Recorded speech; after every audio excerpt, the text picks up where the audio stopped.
Happy Spookies, everybody. I hope you're all doing well. Today I want to talk about a brand new movie that just dropped on Shudder. I can't recall if it's an original or an exclusive. Might be an exclusive. I don't know. I could have that completely wrong. But we're going to talk about Glorious. Hey, Brenda. It's Wes calling you again. I just needed to hear your voice. I love you very much. You know, something. Everything all right over there, my friend? I'm not much of a bathroom talker. I am he. I am that God. The universe has a favor to ask. Now directed by Rebecca McKendry, who also directed the movie All the Creatures Were Stirring, and stars in the movie Tales of Halloween, a horror anthology movie. Now the movie stars Ryan Kwanten, J.K. Simmons, and Sylvia Grace Krim. Now I'm going to go ahead and read off the IMDb synopsis just to not make sure to give any spoilers out there. So, after a breakup, Wes ends up at a remote rest stop. He finds himself locked inside the bathroom with a mysterious figure speaking from an adjacent stall. Soon, Wes realizes he is involved in a situation more terrible than he could imagine. What a fucking incredible movie this was. And what blows my mind about this movie is its setting. It is literally in a rest stop, and it's one dude talking to a voice in a fucking stall. That's all the movie is, really. But the story in itself is so much more grand. It is so much more epic, in my opinion. It's kind of tragic in a sense. Oh, I'm gonna get into spoilers for sure, 100%. I'll let you know beforehand. First and foremost, my dude Jason Stackhouse. I love you. Jason Stackhouse! Okay, that's how I know this dude. Okay, I used to watch True Blood, all right, and this is exactly how I remember this dude, Jason fucking Stackhouse. Emily Chuck!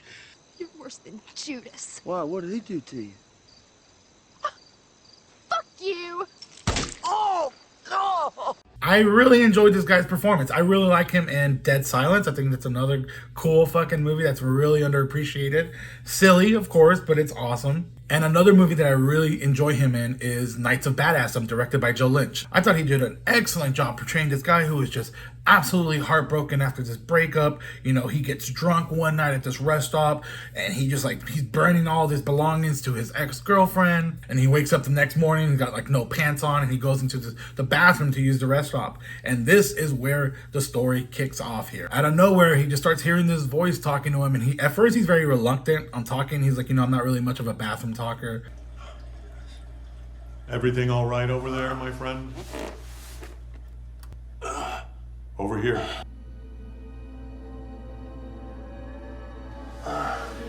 And they have a little conversation. I think he throws up on the toilet, and he ends up wiping his face, and he freaks out because of all the stuff on there.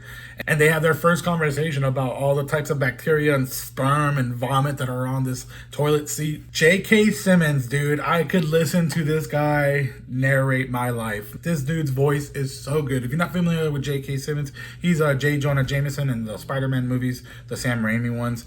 He was also in this really solid movie called Whiplash. Highly recommend checking that movie out. It's not a horror movie. Dude, this dude's voice is so soothing at times.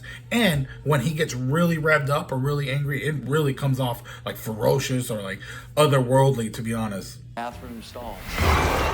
And the interactions and the conversations between these two people just absolutely made this movie, in my opinion. I can see people watching this and probably being bored of it. Not a lot happens, honestly. It gets really bloody at one part, maybe two parts, really bloody scenes, but other than that, it's not a lot. Visually though, it's a very stunning movie. They play a lot with colors and things like that. Also, I really enjoyed the little humor that this movie does have. It doesn't hit you over the head with it. They're just little tiny moments, little bits of dialogue that are just shared between him and the other person in the stall. It's not too often. Like I said, it's a few times throughout the movie, but it's so good. It's so just perfect timing. There's a part where there's an exposition dump, and he starts taking a piss, and the dude gets mad, you serious, dude? You done? He's yeah, sorry, I had to pee.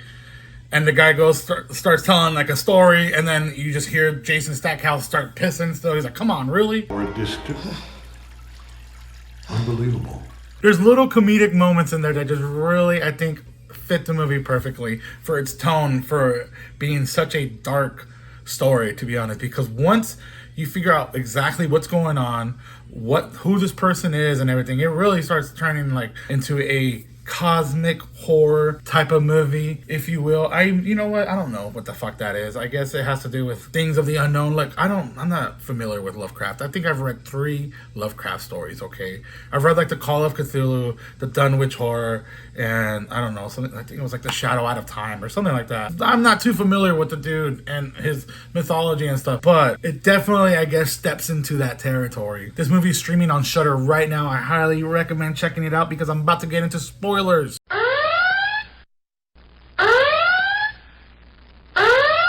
I fucking love this movie and the direction it took with the whole cosmic deity type of thing being trapped in a bathroom stall.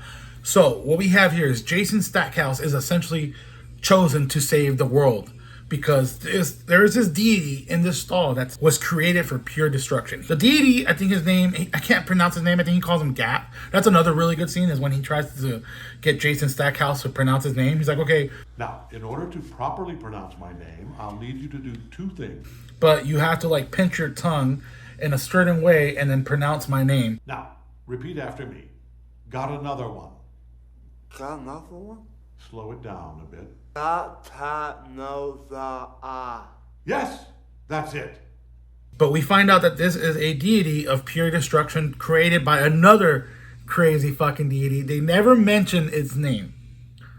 But I am willing to bet my left nut that is fucking Cthulhu. Because there's a line where they said, you know, where he's like explaining the story, the exposition dump. He's like, my father created me. Overpower him and lock him away in the deepest, darkest pit, in the deepest, darkest ocean. That's what makes me honestly feel like this is straight up Cthulhu they're mainly talking about.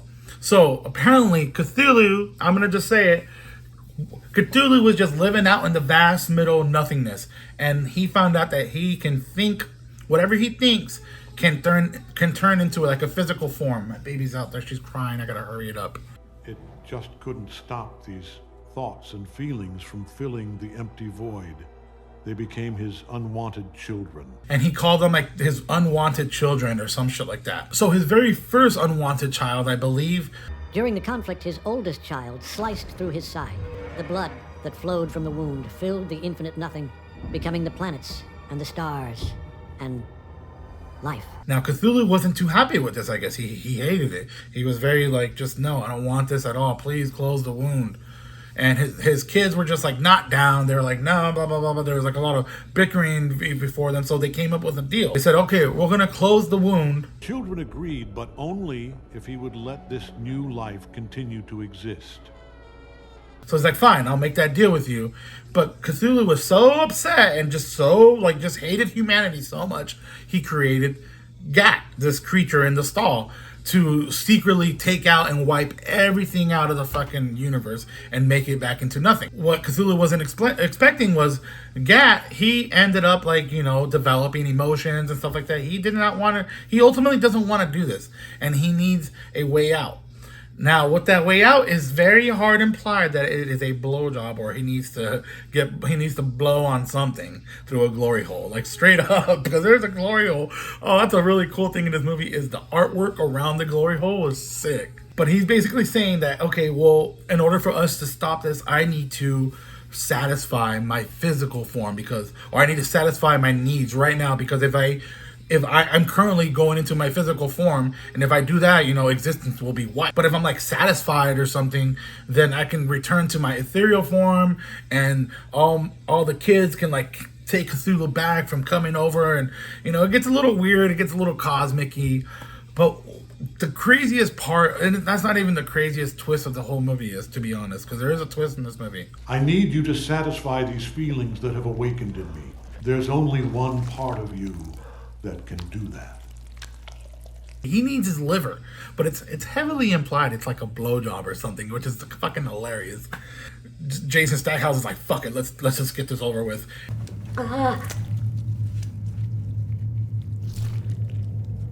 What the hell is that?